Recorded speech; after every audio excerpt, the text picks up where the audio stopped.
នារីនេះមិនអាចបួសបានតែមានសទ្ធាគ្រាន់តែរក្សាសិល10ព្រោះដាច់ពូជអត់ទៅហើយហើយក្នុងកុលបុត្រដែលមានសទ្ធាជ្រះថ្លាបួសហ្នឹងមាន2ផ្នែកមួយផ្នែកគ្រាន់តែបួសមួយរយៈហើយប្រហែលថ្ងៃ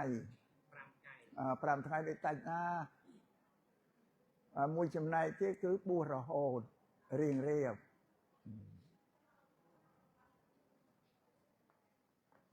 រក្សាសិលភ្នោះនៅជាបព្វជិតក្នុងពុទ្ធសាសនាហ្នឹងតរៀងទៅខ្លះបាន5ថ្ងៃត្រឡប់ក្រោយវិញហើយអ្នកដែលទៅមុខមិនសូវមានទេបងបានអាត្មាទៅញោមអើយទុកចិត្តតែអាត្មាគ្មានដំណើរនេះគ្មានក្រជីងទេពាក្យខ្មែរក្រជីងគឺដំណើរទៅមុខហើយត្រឡប់មកក្រោយវិញអាត្មាមិនមានទេទៅមុខរបត់អត់ត្រឡប់ក្រោយទេសូមជម្រាបញោមញាតិហ្នឹងបង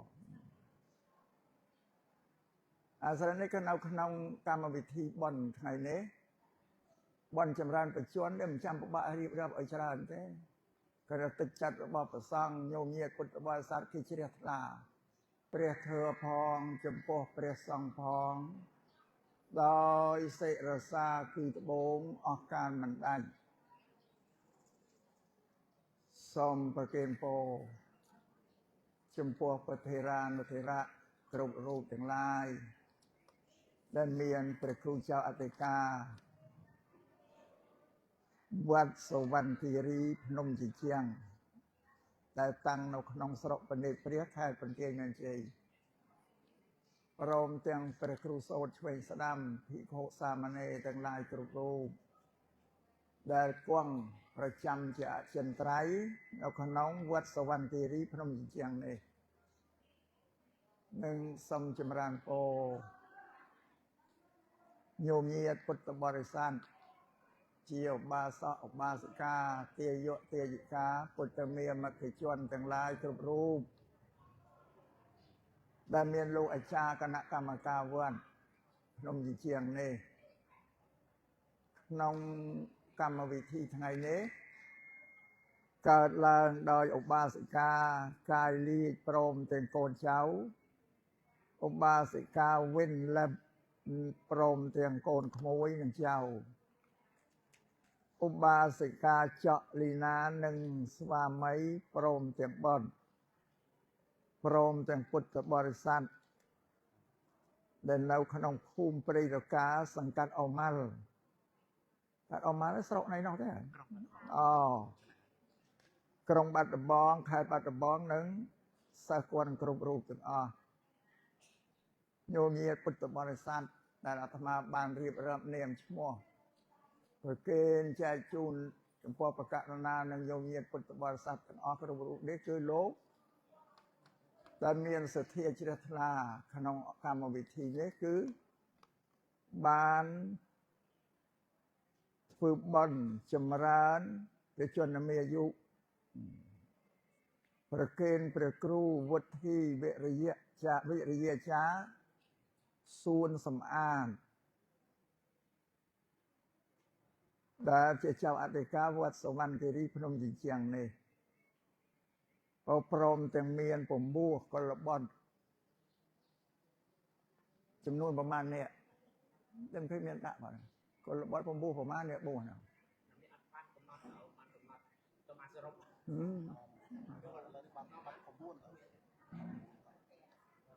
មានសិលវតីដែរមិនឃើញមានដាក់ក្នុងនេះព្រមមានកម្មវិធីពំពោះកុលបុត្រពេលលោកគ្រូលោកនៅនេះលោកស្មានអត់បានរាប់ទេតែប្រហែលជា9 10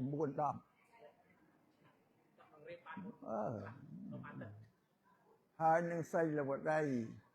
គឺនារីនេះមិនអាចបួសបានតែមានសទ្ធាគ្រាន់តែរក្សាសិល10ព្រោះដាច់ពូជអត់ទៅហើយក្នុងកុលបុត្រដែលមានសទ្ធាជ្រះថ្លាបួសហ្នឹងមាន2ផ្នែកមួយផ្នែកគ្រាន់តែបួសមួយរយៈហើយប្រហែលថ្ងៃ5ថ្ងៃដូចតាច់ណាមួយចំណែកទៀតគឺបួសរហូតរៀងរៀប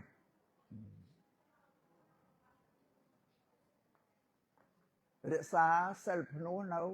ជាបព្វជិតក្នុងពុទ្ធសាសនាហ្នឹងតរៀងទៅខ្លះបាន5ថ្ងៃត្រឡប់ក្រោយវិញហើយអ្នកដែលទៅមុខមិនសូវមានទេបងនេះកម្មវិធីបន់ហ្នឹងមានឡើងពីរបញ្ចូលគ្នាហ្នឹងហើយបន់ចម្រើនបច្ចុប្បន្នមានអាយុនេះ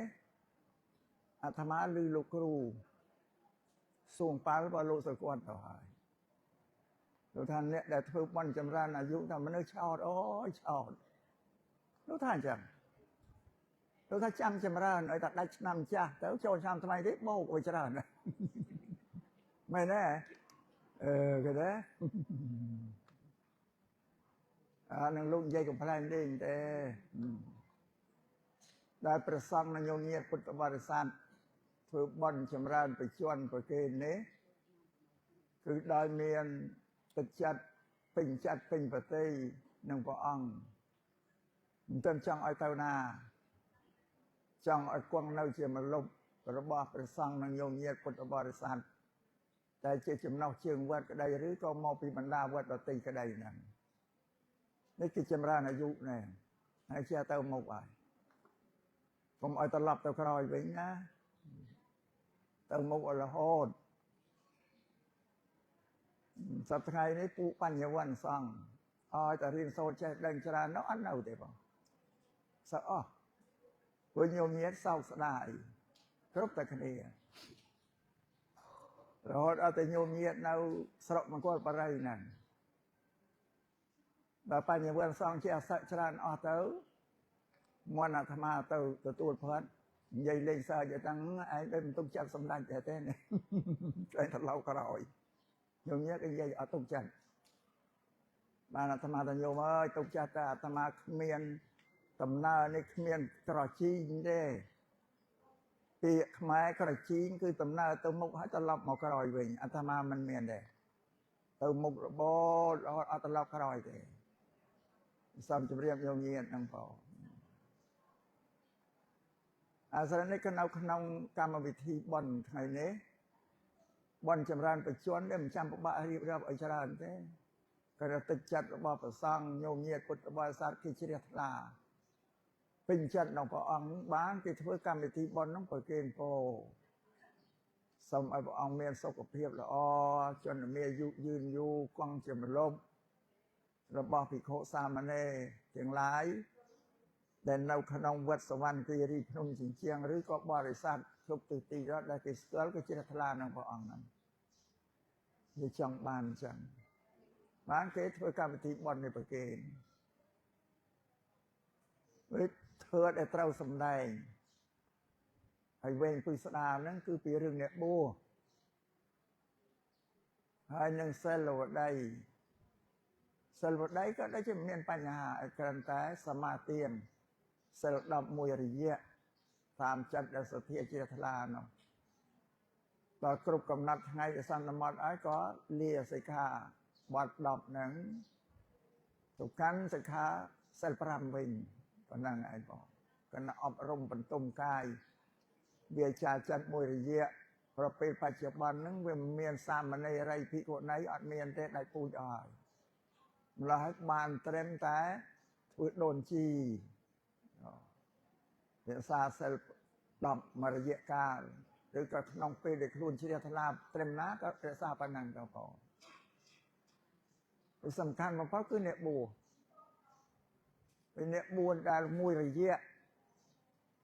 អានឹងជារឿងមួយវារឿងអ្នកដែលបួសនៅតវែងឆ្ងាយទៅទៀតបួសហើយត្រូវសិក្សារៀនសូត្រនៅព្រះបរិយត្តិធម៌គឺព្រះត្រៃបិដកដែលជាធម៌របស់ព្រះសម្មាសម្ពុទ្ធទ្រង់ត្រាស់សម្ដែងហើយទុកឲ្យយើងគ្រប់គ្នានឹងគោរពបដិបត្តិហើយនៅក្នុងពុទ្ធសាសនានេះញោមញាតបរតនត្រ័យក្នុងពុទ្ធសាសនានេះទី1គឺព្រះពុទ្ធជាបរមគ្រូព្រះពុទ្ធនឹងជាមនុស្សដូចតែយើងដែរសម្រាប់ញោមញាតត្រូវធ្វើធម្មយាត្រាទៅប្រទេសឥណ្ឌាទៅឃើញ ប្រទេសដែលព្រះអង្គកើតនៅកបិលភ័ក្រឈ្មោះដើមកបិលភ័ក្រទៅឃើញប្រាសាទឃើញអីនៅជាគ្រឹះសប្តាហ៍ថ្ងៃនៅជាសក្ខីភាពឲ្យញោមញាតឃើញទាំងអស់គ្នាបញ្ជាក់ថាព្រះអង្គជាមនុស្សលោកបានសាងបារមីដើម្បីត្រាស់ដឹងជាព្រះសម្មាសម្ពុទ្ធហើយពាក្យថាពុទ្ធនេះតែមានឈ្មោះថាពុទ្ធព្រោះលោកត្រាស់ដឹងនៅធ្វើអចិន្ត្រខ្ពស់ដែលឥតមានកណាចារសាសនាណានៅក្នុងប្រទេសឥណ្ឌាអាចត្រាស់ដឹងបានទេកណាចារច្រើនណាស់មាននិក្រុនអញ្ញៈដេរថៃអីគឺសត្វតែគេស្វះស្វែងរកដល់ខ្ពង់ខ្ពស់នឹងឯងបើរកអត់ឃើញមានព្រះសម្មាសម្ពុទ្ធជាបរមគ្រូមួយទ្រង់ត្រាស់ដឹងនៅធ្វើដែលខ្ពង់ខ្ពស់ជាងគេបំផុតគឺសច្ចធម៌អរិយសច្ចៈហ្នឹងបានព្រះអង្គត្រាស់ដឹងហើយក៏សម្ដែងធម៌ទុកឲ្យពួកបរិស័ទហ្នឹងគោរពបដិបត្តិនេះដែលឈ្មោះថាពុទ្ធហ្នឹងពុទ្ធហ្នឹងហើយពុទ្ធមួយទៀតមានអត្តន័យថាលោកអ្នកភ្ញាក់ព្រះសម្មាសម្ពុទ្ធសតិលោកនៅភ្ញាក់ជាប្រកដីអត់ចេះរលត់ទេពេលណាក៏មិនចេះរលត់សំបីតែពេលលោកសម្រានទុំក៏សតិលោកអត់បាត់អត់ភ្លេចទេព្រោះពុទ្ធលោកផ្ទុំមកដល់យើងទេកាលណាលោកត្រូវការផ្ទុំលោកចម្រើនចូលទៅកាន់សមាបត្តិកាន់ឈាននៅសំណំក្នុងនោះអ្នកណាធ្វើអីក៏ដឹងដែរប៉ុន្តែអត់មានរវីរវត្តទេបងនឹងសំលេងនឹងសូរអីដែលមកប៉ះនឹងព្រះស្រោតព្រះអង្គទេនេះឈ្មោះថាអ្នកភ្ញាក់សម្រាប់យើងអត់ដូចព្រះសម្មាសម្ពុទ្ធសំបីថាមិនដេកសោះអង្គុយក៏ភ្លេចសតិអត់នឹកឃើញរឿងអីតែរលត់ទៅចុះបើតម្រាំយើងសម្រានលក់តិចបិទចិត្តអត់មាននឹកឃើញអីទេភ្លេចអស់នេះសម្រាប់យើងអ្នកបឋមជននោះមួយទៀតពុទ្ធៈហ្នឹងប្រែថាលោកអ្នករីដូចផ្កាឈូកទៅកាលណារីមកគ្រប់សទើបអត់មានខ្ចក់របស់ណាទេសំដៅថាលោកមានប្រតិហ្នឹងស្អាតបរិសុទ្ធបើឲ្យទឹកប្រតិហ្នឹងនេះឈ្មោះថាពុទ្ធហ្នឹងមានអត្តន័យ3ហ្នឹងហើយមានមួយទៀតលោកប្រែថាពុទ្ធៈពុទ្ធហ្នឹងលោកទូលមានព្រានបដៅមនុស្សឲ្យប្រព្រឹត្តអំពើល្អដោយកាយវាចាចិត្តឲ្យធ្វើល្អគ្រប់គ្នានេះឈ្មោះថាពុទ្ធរតនៈទី2គឺព្រះធម៌នៅក្នុងគម្ពីរបត្រៃបិដកហ្នឹងធ្វើឲ្យព្រះអង្គសម្ដែងឲ្យចំនួន45ភាសានៅក្នុងទាំងអស់ជាមេគីសម្រាប់ឲ្យយើងសិក្សារៀនសូត្រឲ្យគោរពបដិបត្តិតាមដើម្បីរំដោះខ្លួនចេញពីទុក្ខរតនៈទី3គឺព្រះសង្ឃព្រះសង្ឃមានពីរពួកមួយគឺពួកព្រះអរិយៈគឺព្រះអរហន្តសាវកដែលលោកត្រាស់ដឹងធម៌ទៅតាមព្រះសម្មាសម្ពុទ្ធឲ្យលោកសម្ដែងហើយបញ្ញាលោកចាក់ធ្លុះអញ្ចឹងលោកជ្រាបធម៌បាន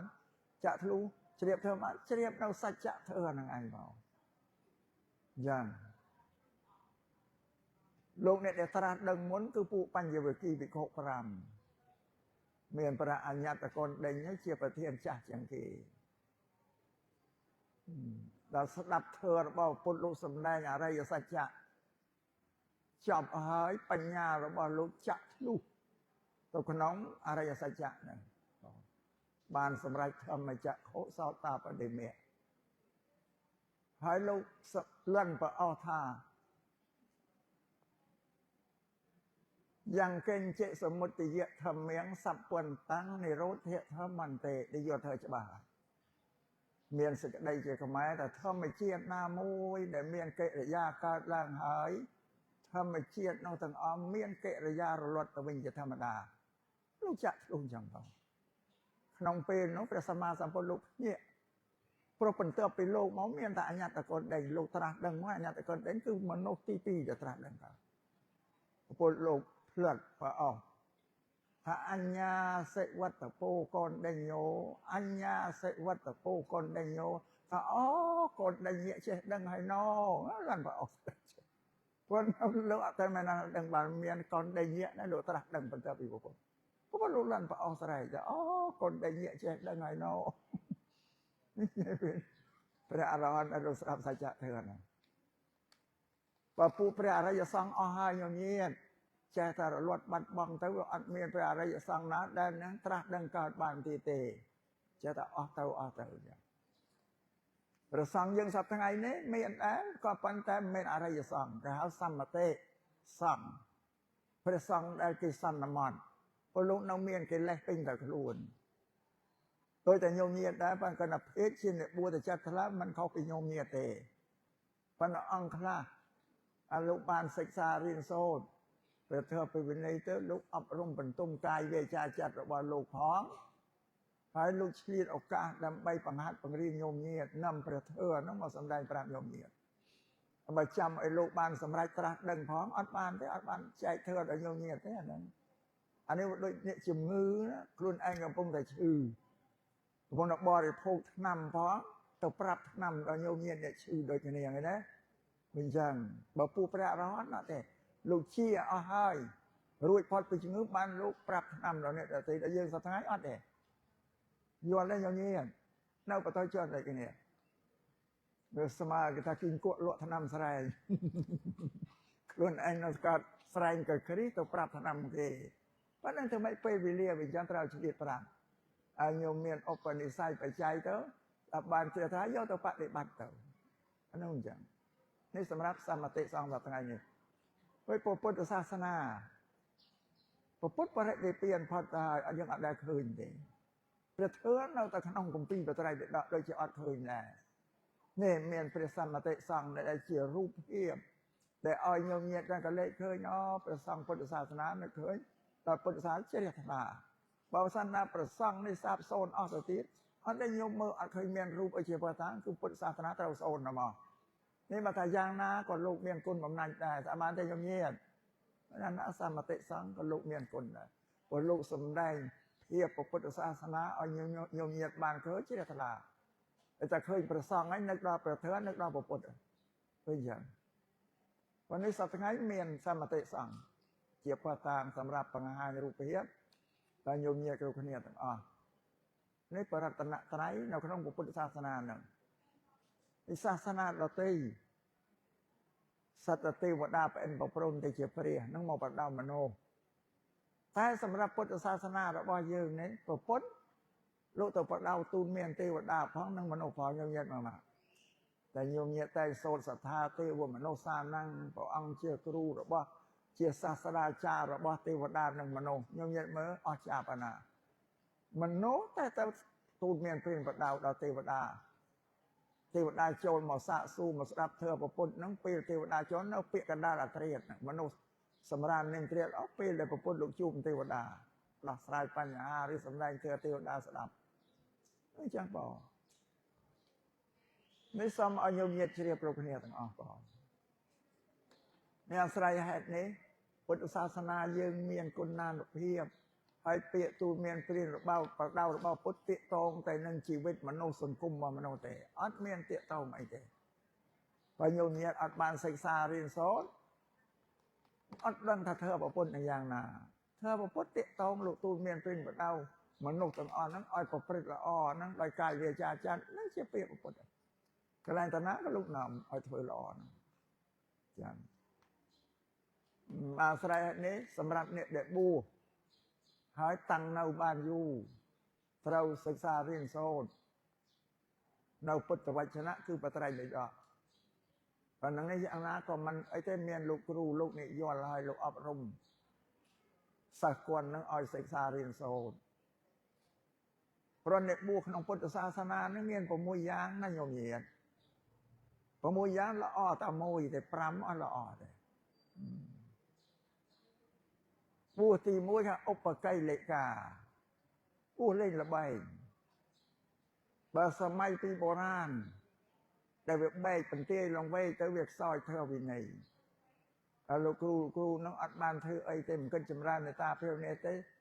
ជួបគ្នាណាត់គ្នាលេងអុកឈើត្រង់អើបងហើយលោកខ្លះទៀតហ្នឹងនោះប៉ណ្ណឹងអរទេសគោអរទេសសាល័យនោះប៉ណ្ណឹងអ្នកលេងហើយលោកខ្លះទៀតនោះប៉ណ្ណឹងសេះបោះសេះ mà phải chịu ban gặp ngày nè tôi chỉ o hai bảo nấu tu ngô nè bạn tu ngô là tham gia tây sana prap tham năng vi chụp bộ phim tình yêuរបស់ខ្មែរយើងជួយគេធ្វើទូកធ្វើដាក់វត្តទៅខែអ៊ំក៏ប្រកបប្រការញោមញាទៅគេកំឡោះឬក៏មានប្រពន្ធនៅក្មេងៗគេមកអ៊ំទៅជាអ្នកប៉ុណ្ណឹងហើយយើងជួយគេជាមហូបអាហារបាយទឹកអីតើហ្នឹងវាគួរសមខ្លះអត់ទេទៅទុំក្បាលទូកទៅទុំក្បាលទូកអាហ្នឹងវាមិនត្រូវទេបងតែបានញោមញាអាហ្នឹងក៏បួសលេងប៉ុណ្ណឹងទូកប៉ុន្តែអាត្មាមិនបដិសេធទេណាបើលោកគ្រូទៅធ្វើទូកធ្វើចិត្តតែឲ្យប្រសក់គេអ៊ំតែបានហើយហ៎កូនប្រសក់ក៏អត់យើងទៅទុំក្បាលទូកទុំអីស្អីអីណាអត់ត្រឹមត្រូវអានឹងទី1ក៏ឧបកៃលេកាបន្ទាប់មកទៀតថាឧបទុសិកាឧបទុសិកានេះបួសបទុសរាយនឹងប្រពន្ធសរាយនឹងប្រពន្ធលោកហាមមិនអោយអ្នកបួសនឹងរួចរៀនដេរឆានវិជ្ជាដោះគ្រោះចាក់ទឹកសរសៃយិនខ្សែចង្កេះមន្តអាគមឲ្យយើងទៅរៀនហ្នឹងឯងបានអ្នកប្រាជ្ញថាអាគមអូមអាមពុទ្ធត្រង់ហាមមិនអោយអ្នកបួសរៀនសូត្រគួចកាន់កំណាន់ជ្រុលជ្រោះភ្លេចគិតសិលភ្នោះដល់ស្ដោះព្រោះគេដល់គ្រូស្ដោះព្រោះទៅទៀតហ្នឹងអត់បានទេញោមកុំទៅសរសើរលោកហ្នឹងជាងការញោមញាតសង្ឃធ្វើម៉េចលោកជួយសង្គ្រោះបែបហ្នឹងពុទ្ធលោកហាមហើយអាហ្នឹងអត់ឲ្យធ្វើទេសង្គ្រោះគឺសំដែងធ្វើវិន័យប្រាប់ញោមញាតបប្រតិបត្តិដើម្បីរំដោះរួចទៅអាហ្នឹងដែលពុទ្ធលោកអនុញ្ញាតតែអាគុំអមអានណាមិនបងឲ្យធ្វើទេញ៉ៅដេរឆានវិជ្ជានេះសំឲ្យញោមញាតយល់ញោមញាតមានអញ្ចឹងណាឲ្យតែលឺលោកណាស្រោចទឹកប្រកែលើកឲ្យទៅតាំងកូនតាំងចៅទៅស្រោចទៅអញ្ចឹងហើយពោលថាហ្នឹងអាត្មាជួយដោះទុកញោមហ្នឹងបានលោកជួយដោះទុកហ្នឹងវាទៅសាញមកវិញញោមអត់ដឹងបើញោមញាតដឹងអត់ជ្រះថ្លាទេបងប្រព្រឹត្តនឹងដើម្បីលៀបសក្ការៈអានលោកធ្វើហ្នឹងគេថាប្រពុតលោកហាមឲ្យយើងទៅធ្វើអាហ្នឹងឯងទៅបន្ទុកនឹងប្រពុតឲ្យឆាំងនឹងប្រពុតដោយញោមញាតមានកូនស្ទាវទំនើងអញ្ចឹងបើដៅទូកមានកូនកុំឲ្យទៅធ្វើបែបនេះបែបនោះអំពើអាក្រក់អាអ្នកស្រុកភូមិគេមិនចូលចិត្តអាកូនទៅធ្វើអាកូនបន្ទុកសរាយក្នុងម៉ែឪនឹងយើងគិតមើលមកយកអត់កាន់យកអវាទយើងអញ្ចឹងអ្នកបួសប្រពុតលោកហាមមិនឲ្យធ្វើអីយើងទៅធ្វើអាហ្នឹងអានេះចាំបន្ទុកសរាយក្នុងប្រពុតហើយទី2បួសខោហើយទី2ទី3ឧបមយកាបួសល្ងងខ្លៅដែរបួសអត់រៀនអត់សូត្របើលោកគ្រូវត្តនេះមិនអីទេទុកចិត្តថាលោកជំរុញឲ្យរៀនអត់សូត្របងចឹងខ្លះបួសអិតខ្មាស់អិតខ្លាចបាបហៅបួសបន្ទាព្រះចិនស្រីបួសមួយជីវិតគ្មានដឹងអ្វីដោយគោក្របីនៅនឹងមនុស្សយកមកគោក្របីនៅនឹងមនុស្សមានដឹងមនុស្សទៅអីអាហ្នឹងបួសរួចអត់រៀនអត់សូត្របើបួសបន្ថោកសាសនាព្រះចិនស្រីហ្នឹងអាហ្នឹងក៏វាចូលទៅប្រព្រឹត្តអីប្រេះផ្ដាស់ដែរបងបាទនេះគេហៅបួសមិនត្រឹមត្រូវទេឧបមយកាទី4ឧបចិនកា4សំត្រឹមត្រឹមស្អីមានបច្ច័យ4មានបន្លំខ្មោចលើគេផ្លុំបានមកក៏ប្រមូលទុកអត់ចែកអត់ចាយទៅណាទេអោបបច្ច័យ4អោបបន្លំខ្មោចនឹងទុកគេដាក់ទៅដោះគោមកទុកទៅតែច្រេះស៊ីកំពុងទៅដោះគោអានឹងបួសអត់ល្អទេញោមញាតនេះគេហៅថាបួសសន្តានត្រឹមបួសខុសដែរជាប់ជំពាក់នឹងរបស់អានោះអានឹងទី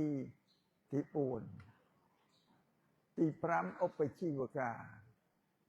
បួសចិញ្ចឹមជីវិតទៅបន់ទៅទៀនទៅវត្តឲ្យទៅឃើញប្រសង់លោកបានអាហារเป็นបាតឆាន់ឆ្ងាញ់ញោមញាតយកប្រគេណាស់ទៅបួសដើម្បីចង់បរិភោគម្ហូបឆ្ងាញ់ហ្នឹងឯងណាឃើញប្រសង់លោកបានឆាន់បើស្រួលពេកហើយម្ហូបឆ្ងាញ់ផងក៏ជាថ្លាទៅបួសអាហ្នឹងគ្រាន់តែបួសដើម្បីបរិភោគម្ហូបឆ្ងាញ់នឹងមានសិក្សារៀនសូត្រអីអត់ទេបង 5 យ៉ាងនេះអត់ត្រឹមត្រូវទេបើចង់ពួកអ្នកបួសក្នុងបញ្ញាស្ដាប់ទេពួកអ្នកបួសហ្នឹងនៅស្ដាប់ចោះហ្នឹងទី6ឧបនិស្សរណានេះបានបួសត្រឹមត្រូវបួសដើម្បីរលាស់ខ្លួនចេញចាកពីសង្សារទុក្ខនេះគឺសិក្សាព្រះបរិយត្តិធម៌ឲ្យគោរពបដិបត្តិទៅតាមព្រះបរិយត្តិធម៌ហ្នឹងដើម្បីចេញចាកទុក្ខបានល្អតែមួយទេញោមញាតិ5អាក្រក់ទាំងអស់ស្រេចនេះអ្នកដែលបួសមានបំណងនៅយូរក៏បីសិក្សារៀនសូត្រហើយពុទ្ធសាសនានេះព្រះសម្មាសម្ពុទ្ធលោកសម្ដែងឲ្យមនុស្សសន្សំបញ្ញាគ្រប់គ្នាទាំងអស់ហើយបញ្ញារបស់មនុស្សកើតពីការរៀនការសូត្រការស្ដាប់ត្រេះរិះអានឹងជាផ្ទួននៃបញ្ញាបើសិនយើងអត់បានសិក្សារៀនសូត្រទេសេចក្តីល្ងងនៅពោពេញតែខួរក្បាលពេញតែខ្លួននឹងឯងតែឡើយយើងសិក្សារៀនសូត្រមានចំណេះចេះដឹងបានចំណេះវិជ្ជាទៅពង្រីកបញ្ញាយើងឲ្យរីកធំដឹងឡើងវិជ្ជាជាមនុស្ស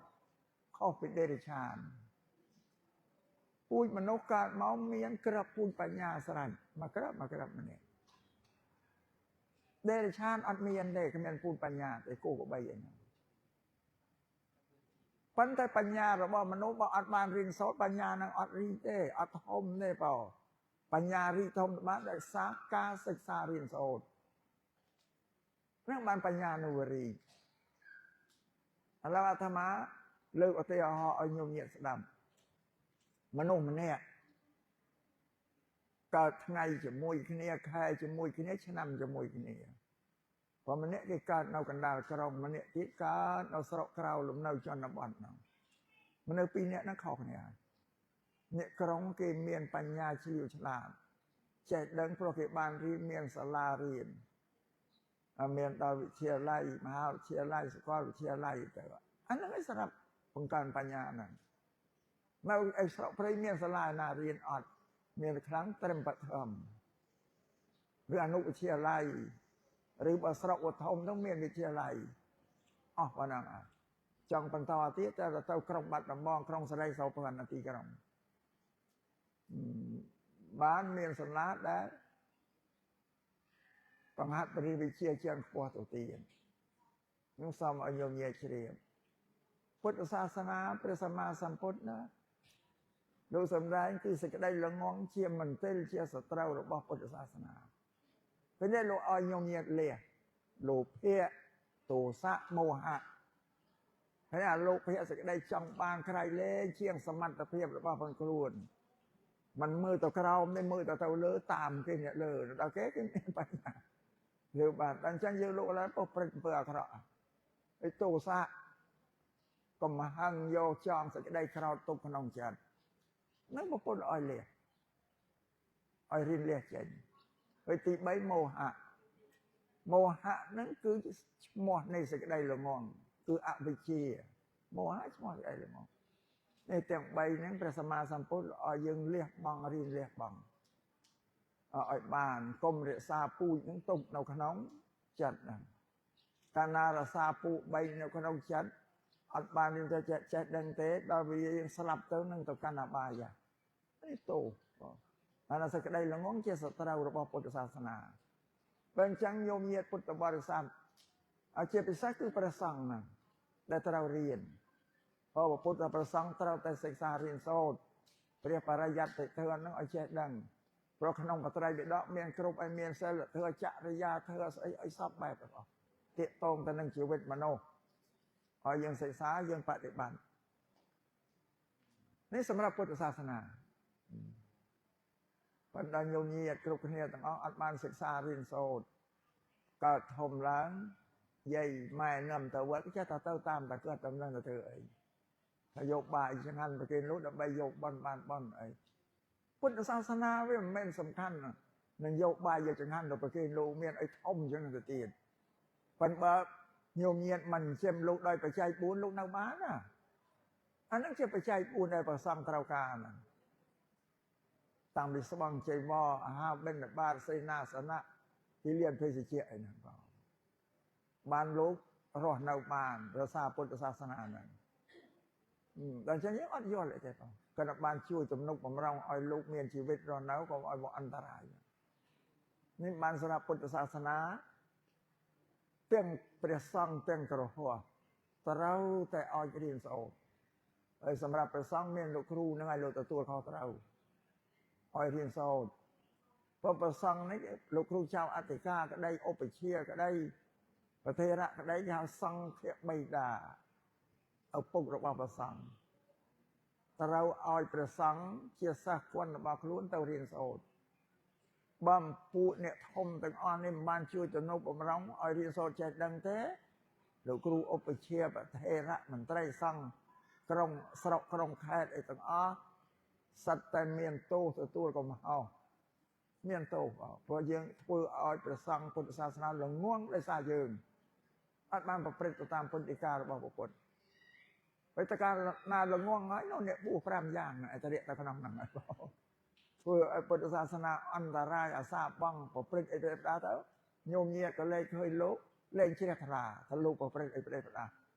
ខុសត្រូវខុសវិន័យហ្នឹងអញ្ចឹងរឿងនោះអញ្ចឹងព្រះពុទ្ធលោកមិនសំដែងសម្រាប់តែព្រះសង្ឃសម្រាប់ញោមញាតពុទ្ធបរិស័ទអ្នកកាន់ពុទ្ធសាសនាក៏ដូចគ្នាសម្រាប់ជីដូនជីតាចាស់ហើយ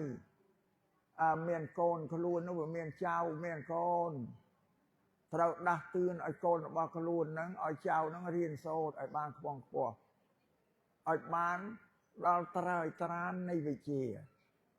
ព្រោះវិជ្ជាសប្តាហ៍មានគេកំណត់គេទៅសេលើกระดาษឲ្យយើងមើលហើយយើងរៀនបានបរិញ្ញាបត្រគេទៅសេបរិញ្ញាបត្រអនុបណ្ឌិតគេទៅសេបណ្ឌិតគេទៅសេ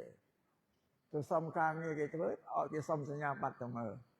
ចុះបើយើងបានត្រឹមតែបរិញ្ញាបត្រអ្នកនោះគេអនុបណ្ឌិតនោះគេបណ្ឌិតគេត្រួតលើយើងតែយកបរិញ្ញាបត្រទៅត្រួតបណ្ឌិតនោះអត់មានទេអានឹងសាមញញាតស្ដាប់ទេសនាឲ្យចាំប្រយ័ត្នព្រោះយើងកំពុងតែមានចៅប្រុសចៅស្រីកូនប្រុសកូនស្រីខំជំរុញលួងលោមឲ្យកូនរៀនឲ្យបានដល់ត្រើយត្រាននៃវិជ្ជា